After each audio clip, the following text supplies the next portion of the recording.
नमस्कार दोस्तों, स्वागत है आपका एक बार फिर से मेरे यूट्यूब चैनल पर। मैं दीक्षित दवे आज आपके लिए फिर से एक नई क्लास लेके आए हैं। और पिछली क्लास के अंदर हमने नंबर सिस्टम के सभी पार्टों का अध्ययन अच्छे से कर लिया है और आज हम उसी के आगे हमारी नई क्लास का नया टॉपिक आज हम जो शुरू कर रहे हैं वो है हमारा भिन्न। टॉपिक का नाम है हमारा भिन्न, ठीक है, जिसे हम इंग्लिश में कहते हैं फ्रैक्शंस। क्या कहते हैं? Fraction, fractions. भिन्न है क्या? सबसे पहले तो ये भिन्न है क्या हम अच्छे से अच्छे प्रश्न भी कर लेंगे, लेकिन हमें बेसिक जानकारी का होना आवश्यक है। तो भिन्न एक प्रकार की इकाई है। क्या है? एक प्रकार की इकाई है जो कुल भाग के किसी एक भाग को बताता है। भिन्न क्या है? एक प्रकार की क्या इकाई है जो कुल भाग में से किसी एक भाग को क्या करता है? दर्शाता है। एग्जाम्पल जैसे मान लो कि आपने लिखा 2/5। उदाहरण के लिए हमने क्या लिख दिया? 2/5। इसका अर्थ हुआ 5 भागों में कितने भाग? 2 भाग। ये जो 5 है वो आपका कुल भाग है, उसके अंदर से हम किसको बता रहे हैं? 2 भागों को प्रदर्शित कर रहे हैं। तो कुल भाग में से किसी एक भाग को प्रदर्शित करने के लिए हम किसका उपयोग करते हैं? भिन्न का। अब ये जो आपने एग्जाम्पल लिखा 2/5, ये मैं वापस से लिख रहा हूं 2/5। तो किसी भिन्न के जो ऊपर वाली संख्या होती है, किसी भिन्न में जो ऊपर वाली संख्या होती है उसे हम अंश कहते हैं, और जो नीचे वाली संख्या होती है उसे हम हर कहते हैं। ठीक है, तो भिन्न की जो ऊपरी संख्या है वो आपकी अंश कहलाती है, और जो निचली संख्या है वो आपकी क्या कहलाती है? हर कहलाती है। आई बात समझ में? अब आगे देखते हैं छोटा सा एक कंसेप्ट कि इन भिन्नों के बारे में क्या क्या बातें हैं। देखिए,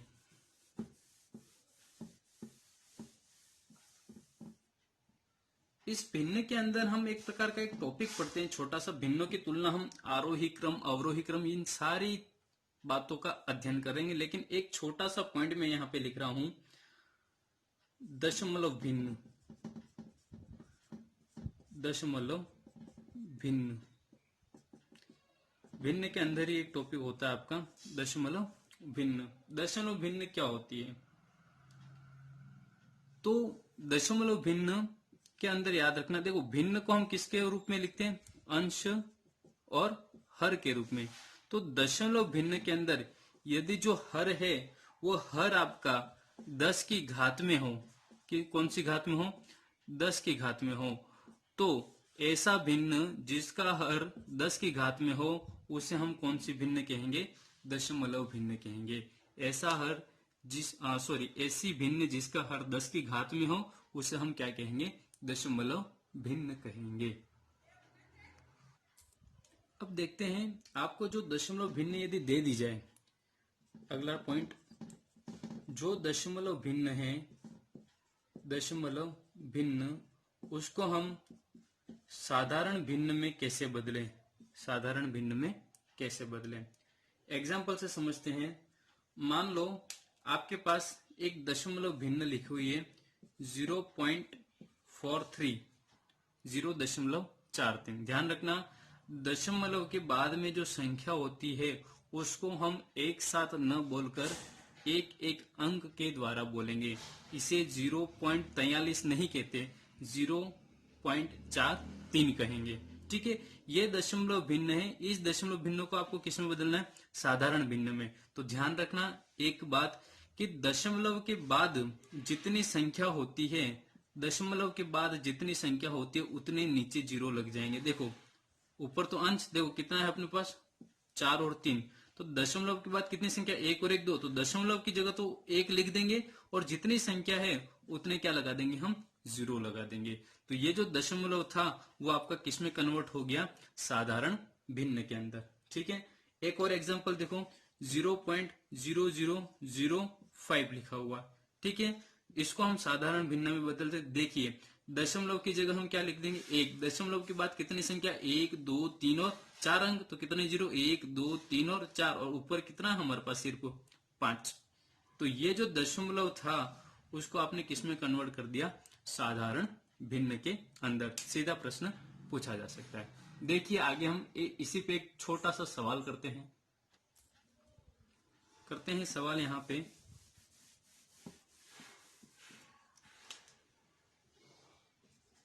जो आपको दशमलव दे रखा है, दशमलव, उसको आपको चेंज करना है साधारण भिन्न के अंदर। ठीक है, दशमलव को किस में बदलो, साधारण भिन्न में। पहला देखना क्वेश्चन, 0.6 दिया हुआ। क्या लिखेंगे हम, ऊपर संख्या कितनी 6, दशमलव की जगह कितना 1, दशमलव के बाद कितनी संख्या 1, तो कितने जीरो 1, ये आपका आंसर। इसको और सरल करना है तो हम क्या लिखेंगे, देखो 6 और 10 दोनों 2 के पाड़े में, तो 2 तिया 6 और 2 पंच 10, तो 3/5 आपका उत्तर। सेकंड देखिए, जैसे एग्जाम्पल के लिए 6.75। ठीक है, तो क्या लिखेंगे हम, 675 अंक दिया हुआ, ये लिख दिया अपना 675। दशमलव की जगह हम क्या लिख देंगे, 1, दशमलव के बाद कितनी संख्या 2, तो 2 जीरो, 675 बटे कितना आ गया आपके पास में 100। इसको और सरल करना है तो देखो दोनों को हम 25 के पहाड़े से काट देते हैं, तो 25 छक 100 होता है। ठीक है, 25 दो की 50 हो जाएगा, 17, 25 7 175, 27/4। जब आप 675 में 100 का भाग लगाओगे, मतलब जब आप संख्याओं को काटोगे 25 से, तो आपके पास कितना आ गया, 27/4। इसको और सरल करते हैं, देखो यहाँ पे बताता हूं मैं आपको। ये 27 है, उसमें किसका भाग लगाना आपको, 4 का। तो क्या लिखेंगे, 4 संग 24 होता है, शेष कितना बच गया 3। तो इसको लिखते हैं, देखो भाग हमने किसका लगाया, 4 का, तो अपने पास कितना आया 6, तो 6, शेषफल कितना 3, किसका लगाया 4 का। तो देखो 4 इंटू 6 कितना, 6 6 24, 25 26 27/4 हो रहा। अब याद रखना, आगे जब हम सवाल सोल्व करेंगे किसी सवाल को, तो हम इस संख्या को ऐसा लिख सकते हैं, ये जो आपके पास 6 से ही 3/4 आया है, इसको हम लिख सकते हैं 6 + 3/4, क्योंकि जब आप इसको सोल्व करोगे तो आपके पास कितना आएगा, 27/4 ही आएगा, याद रख लेना।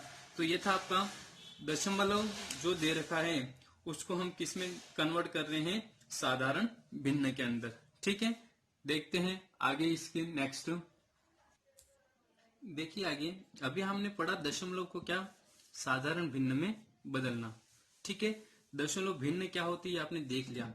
अब ये जो दशमलव भिन्न होती है, इस दशमलव भिन्न के 2 प्रकार दिए हुए हैं। कितने प्रकार दिए हुए आपको, 2 प्रकार। एक होता है शांत, क्या होता है, शांत, जिसको शांत भी लिखा होता है। ठीक है, शांत को क्या लिखा मिलता है आपको, शांत भी लिखा हुआ मिलता है। और एक होता है आपका अशांत दशमलव भिन्न। ठीक है, दोनों क्या है हम एग्जाम्पल के माध्यम से समझ लेते हैं। उदाहरण के तौर पर शांत दशमलव भिन्न क्या होती है और अशांत दशमलव भिन्न क्या होती है। मैं एक एग्जाम्पल लिख रहा हूं यहाँ पे, एग्जाम्पल के तौर पे लिख दिया मैंने 15/2। ठीक है, शांत के अंदर देखो 15 के अंदर आपको किसका भाग लगाना है, 2 का भाग लगाना है। तो कितना आ जाएगा, 2 7 14 हुआ, 1 बच गया, दशमलव लगेगा 0, 2 पंच 10, भाग क्या हो गया, खत्म हो गया। ठीक है, समाप्त हो गया भाग। तो शांत दशमलव क्या कहता है, जब आप किसी अंश में हर का भाग देते हैं, तो दशमलव के बाद में 1 या 2 अंक तक भाग जाता है और भाग क्या हो जाता है, समाप्त हो जाता है और आगे भाग बढ़ नहीं पाता। तो उससे हम क्या कहेंगे, शांत दशमलव भिन्न। जबकि इसका विपरीत फॉर एग्जाम्पल मान लो कि आपने लिख दिया, क्या लिख दिया, 10/3 उदाहरण के लिए।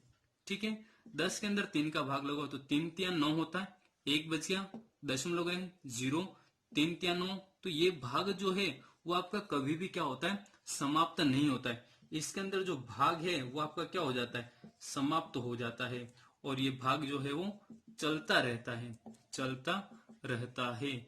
तो इसलिए इसको क्या कहते हैं, अशांत। ठीक है, समझ में आ गया। यदि अंश के अंदर आप हर का भाग लगाओ और भाग क्या हो जाए, समाप्त हो जाए दशमलव के बाद में या कहीं, तो वो क्या हो जाए, शांत दशमलव। और यदि भाग चलता रहता है, ठीक है, बढ़ता ही रहता है, तो उसे हम क्या कहते हैं, अशांत दशमलव भिन्न। अब ये जो अशांत दशमलव भिन्न है, ये आपकी दो प्रकार की है। कितने प्रकार की है, दो प्रकार की। देखिए कैसे, ये महत्वपूर्ण है प्रतियोगी परीक्षाओं के लिए। ये जो आपकी अशांत दशमलव भिन्न है, उसके कितने भाग हो गए, वापस से दो। कौन कौन से होंगे, तो ये याद रख लेना। एक होता है आवर्ती दशमलव, आवर्ती अशांत दशमलव भिन्न, और दूसरा होता है अनावर्ती अशांत दशमलव भिन्न। इसको फिर से उदाहरण से समझो। आवर्ती दशमलव भिन्न क्या होता है, तो आवर्ती दशमलव भिन्न का अर्थ होता है, एग्जाम्पल के तौर पे वापस में वही संख्या लिख रहा हूं, 10/3। तो देखिए जब हमने भाग लगाए तो ये कितना आया था, 3.333 चलता रहेगा, ठीक है। तो याद रखना, यदि संख्या जो है बार बार क्या होती रहे, पुनरावृत्त होती रहती है, एक निश्चित क्रम में क्या होती है, आगे बढ़ती रहती है, तो उसे हम कहेंगे आवर्ती अशांत दशमलव भिन्न। जबकि मान लो आपने लिख लिया एग्जाम्पल के तौर पे 6/7, 6 के अंदर 7 का भाग नहीं जाएगा तो क्या लग जाएगा, दशमलव, जीरो आ जाएगा। कितनी बार जाएगा, 7 8 56, 2 आ गया, जीरो लग जाएगा। कितनी बार जाएगा आगे भाग, 4 आएगा ना, तो 7 5 35, फिर 5 आ गया, 7 7 49, फिर 1 आ गया, 0, 7 1 7, ये बढ़ता रहेगा। देखो यहाँ पे जो अंक है वो बार बार रिपीट हो रहा है, ठीक है, 3.333 ऐसा आ रहा है। जबकि यहाँ पर एक अनिश्चित क्रम में 8 के बाद 5 आ गया, उसके बाद 7 आ गया, उसके बाद 1 आ गया, बढ़ता ही चल रहा है। तो ऐसा जो आता है उसे हम क्या कहेंगे, अनावर्ती अशांत दशमलव भिन्न। और जबकि एक निश्चित क्रम में बढ़े, देखना ये कौन से क्रम में है, निश्चित क्रम में, तो उसे हम कहेंगे आवर्ती अशांत दशमलव भिन्न। और यदि अनिश्चित क्रम में बढ़े तो उसे हम क्या कह देंगे, अनावर्ती अशांत दशमलव भिन्न। अब हो सकता है कभी कभी ऐसी संख्या मिल जाए आपको 5 7 5 7 5 7, तो देखो यहाँ पे भी ये जो अंक है निश्चित क्रम में बढ़ रहे हैं, वापस दो के रिपीट में। तो ये जो ऐसा एग्जाम्पल मिल जाए, 0 पॉइंट भी हो सकता है, 8 पॉइंट भी हो सकता है, तो वो आपका कौन सा हो जाएगा, आवर्ती। जबकि अनिश्चित कि 3 4 2 1 पॉइंट आगे है, 5 6 8, ऐसा कोई आ जाए दशमलव के बाद में बार बार, तो वो क्या हो जाएगा, आपका अनावर्ती हो जाएगा। आई बात समझ में।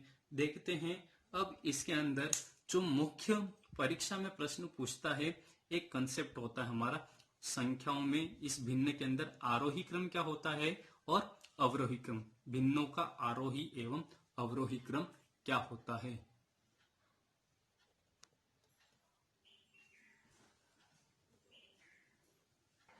देखते हैं आरोही क्रम और अवरोही क्रम। देखिए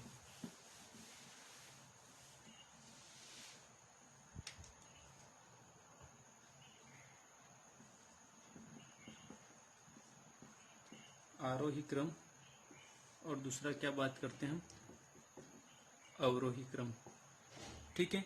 कभी कभी बच्चों को यही याद नहीं रहता है कि आरोही क्या होता है, अवरोही। देखो आरोही, आरोही के अंदर कितने अपने पास शब्द हैं, 3 अक्षर आ रहे हैं, कितने अक्षर आ रहे हैं, 3। और अवरोही के अंदर कितने आ रहे हैं, 4, ठीक है। तो आरोही में 3 मतलब छोटा हुआ, तो आरोही का मतलब हुआ छोटे से बड़े की ओर, छोटे से बड़े की ओर, बड़े की ओर, ठीक है। और अवरोही में 4 है, तो अवरोही को आप याद रख लेना, बड़े से छोटे की ओर, बड़े से छोटे की ओर, ठीक है। तो छोटे से बड़े की ओर के अंदर आप लेस देन का चिन्ह उपयोग में लेते हैं, ये याद रखना। सबसे छोटी संख्या यहाँ पे आती है, उसके बाद बड़ी संख्या, उसके बाद बड़ी संख्या, और बड़े से छोटे की ओर ग्रेटर देन का चिन्ह हम सामान्य रूप से उपयोग में लेते हैं। देखो इसको हम एक प्रश्न के माध्यम से समझने की कोशिश करते हैं। मैं एक प्रश्न यहाँ पे लिख रहा हूँ और कहा जाता है कि उसको आरोही क्रम में लिखो, तो कैसे लिखेंगे। प्रश्न यहाँ पे है आपके सामने, फॉर एग्जाम्पल क्वेश्चन कि 2/5, उसके बाद 5/7, 3/5, और एक संख्या होगी आपके पास में 7/9, ठीक है, को आरोही क्रम में लिखिए, आरोही क्रम में लिखिए। देखो आरोही क्रम का मतलब छोटे से बड़े की ओर। सबसे पहले तो हमें पता होना चाहिए कि इन सभी संख्याओं में छोटी संख्या कौन सी है। तो देखो 2/5, दूसरी संख्या क्या हुई अपने पास में 5/7। तीसरी संख्या क्या है 3/5 और चौथी संख्या क्या आ गई 7/9। बिल्कुल बेसिक बता रहा हूं। तो 2 के अंदर किसका भाग लगाना है 5 का। भाई 2 के अंदर 5 का भाग नहीं जाएगा तो क्या लगाएंगे दशमलव, क्या लग जाएगा यहाँ पे 0। और कितनी बार जाएगा 20 के अंदर 5 का भाग 4 बार, तो 0.4 या 0.4। फिर से देखो 3 के अंदर 5 का भाग नहीं जाता तो क्या लग जाएगा दशमलव, और यहाँ पे क्या आ जाएगा 0। तो 5 छंग 30 होता है, कितनी बार गया 6 बार। 5 के अंदर 7 का भाग नहीं जाता तो यहाँ क्या लग गया 0। देखो 7 7 49 होता है, 1 बज गया, 0 आएगा वापस, 7 एकम 7।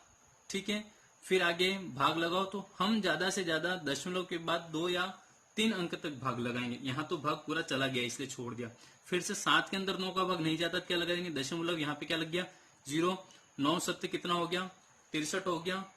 फिर से 70 में 63 गए तो 7 बज गए, फिर से 9 7 63। तो ये संख्या आ गई भाग लगाने पर।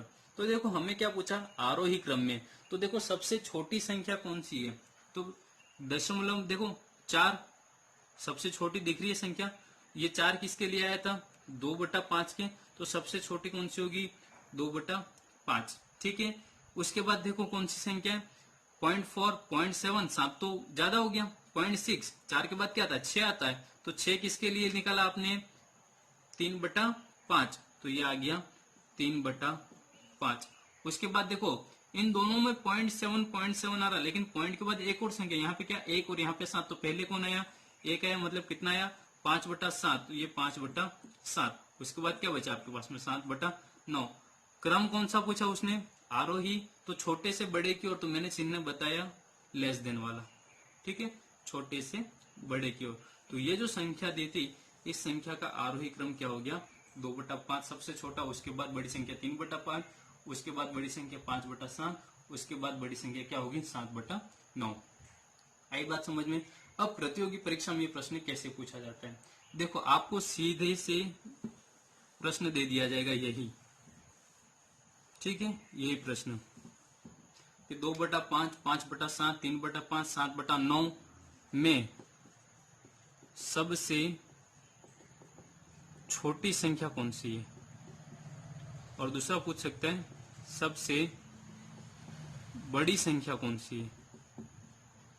सबसे छोटी संख्या कौन सी और सबसे बड़ी, तो सबसे छोटी कौन सी होगी अपने पास 2/5, कैसे निकाला भाग लगा के निकाल सकते हैं। और सबसे बड़ी कौन सी होगी अपने पास अभी 7/9। आई बात समझ में। सीधा प्रश्न या तो आरोही क्रम में लिखो, या पूछ ले सबसे छोटी संख्या बताओ, या पूछ ले सबसे बड़ी संख्या बताओ, तो आसानी से हम इसे सॉल्व कर सकते हैं। ये तो हमने क्या पढ़ लिया आरोही क्रम। अभी हम एक और एग्जांपल देखेंगे अवरोही क्रम का। देखिए अवरोही क्रम से जुड़ा हुआ सवाल देखते हैं। एक भिन्न दी हुई है आपको, फॉर एग्जांपल 4/7, 8/15, 3/4, 7/13 को अवरोही क्रम में लिखिए। अवरोही क्रम का मतलब क्या हुआ बड़े से छोटे की ओर। सबसे पहले कौन सी संख्या आ जाएगी अब इसमें बड़ी संख्या, उसके बाद कौन सी संख्या लिखेंगे हम छोटी। तो वापस 4/7, दूसरी कौन सी 8/15, फिर हमारे पास 3/4 आ रहा है, और फिर लास्ट में क्या आ रहा है 7/13। तो सबसे पहले तो हम भाग दशमलव निकल लेते कि संख्या का मान क्या रहा। 4 के अंदर 7 का भाग लगाओ कितना गया 0.0 लग गया। ठीक है, कितनी बार जाएगा 7 5 35, 5 आ गया। फिर 40 के अंदर 7 का भाग लगा के चेक कर सकते हो आपको भाग तो आता ही होगा। 7 5 35, 5 आया, 50 हुआ, 7 7 49, 1 आया, 7 एकम 7 हो गया। ठीक है, फिर किसका भाग लगाना आपको 8 के अंदर 15 का भाग जाएगा क्या नहीं जाएगा दशमलव 0, 15 5 75 हो गया, 5 आ गया, 0 लग गया। 50 हुआ, कितनी बार जाएगा 15 3 45, फिर से 15 3 45। आप आराम से भाग लगा के चेक कर सकते हैं। फिर आगे देखो 3 के अंदर 4 का भाग नहीं जाएगा, दशमलव हो गया 0, 4 7 28, 2 बज गया, 20 हो गया, 4 5 20 हो गया। तो ये आ गया अपने पास में। फिर 7 के अंदर 13, आप 7 के अंदर 13 का भाग लगाओ, भाग नहीं जाएगा, दशमलव लग जाएगा, क्या लग जाएगा यहाँ पे 0। कितनी बार जाएगा 13 5 65 हुआ, फिर से 0 आ गया, 50 हुआ, कितनी बार जाएगा 13 3 39 हुआ, कितना बच गया 11 0, और ये कितनी बार जाएगा 8 बार। आप भाग लगा के चेक कर सकते हो। ठीक है, भाग लगाना आपको आता होगा, ये मेरा मानना है। अब देखो हमें क्या निकालना है, अवरोही क्रम ज्ञात करना है। मतलब सबसे पहले बड़ी संख्या, उसके बाद छोटी संख्या। देखो दशमलव में 0.5, 0.5, 0.5, 0.7, तो ये बड़ी संख्या हुई, 7 आ रहा है इसलिए। तो सबसे पहली संख्या तो क्या आ गई अपने पास, 3/4, तो ये हमने लिख दिया 3/4। उसके बाद देखो 57, 53, 53, तो 57, 57 बड़ी संख्या हो रही है, तो दूसरी संख्या क्या आ जाएगी अपने पास में, 4/7। अब देखो इन दोनों के बीच में 53, 53 तो है, लेकिन यहाँ पे 3 और यहाँ पे 8, तो ये 538 होता है। 533 दोनों में बड़ा कौन हुआ, 7/13 बड़ा हुआ, तो ये 7/13, ये संख्या बड़ी तो ये मान बड़ा, और लास्ट में क्या बचा आपके पास में 8/15। तो बड़ी संख्या अवरोही क्रम पूछा था तो कौन सा आ जाएगा, ग्रेटर देन का चिन्ह। ये आपका जो पूछा था अवरोही क्रम में चेंज करो, तो हमने ये चेंज कर लिया। अब वापस वही प्रश्न कि इन सभी संख्याओं में सबसे बड़ी संख्या कौन सी, सबसे बड़ी संख्या कौन सी 3/4, सबसे छोटी संख्या कौन सी तो 8/15। कोई भी आपको ऑप्शन दे दिया जाएगा कि निम्न में से बड़ी संख्या बताओ, और यही 4 ऑप्शन कि निम्न में से बड़ी संख्या बताइए, और ऑप्शन क्या दे दिया आपको, 3/4 दे दें, 8/15, पहला ऑप्शन दे दिया 3/4, दूसरा दे दिया 8/15, तीसरा दे दिया 3/4, और चौथा दे दिया आपको 7/13। बताइए सबसे बड़ी संख्या कौन सी है। तो वही तरीका, सबसे पहले आपको ये बेसिक कंसेप्ट पता होना चाहिए कि संख्याओं का आरोही क्रम क्या होता है और उनका अवरोही क्रम क्या होता है। प्रश्न यहाँ से पूछा जाता है। तो आज के लिए इतना काफी है। कल हम इसी के आगे हम नए क्वेश्चन लेके आएंगे, जिससे आपके कंसेप्ट और क्लियर हो जाए और संख्या के अंदर आरोही और अवरोही क्रम आपका और अच्छे से तैयार हो जाए। तो वीडियो यदि आपको पसंद आया हो तो वीडियो को लाइक करें, शेयर करें, कमेंट करें, और जो चैनल पर नए हैं वो चैनल को सब्सक्राइब अवश्य कर लें। और विशेषकर ये जो आज का वीडियो है वो रीट लेवल फर्स्ट और पटवार के लिए सबसे ज्यादा महत्वपूर्ण है। ठीक है, धन्यवाद। जय हिंद, जय भारत।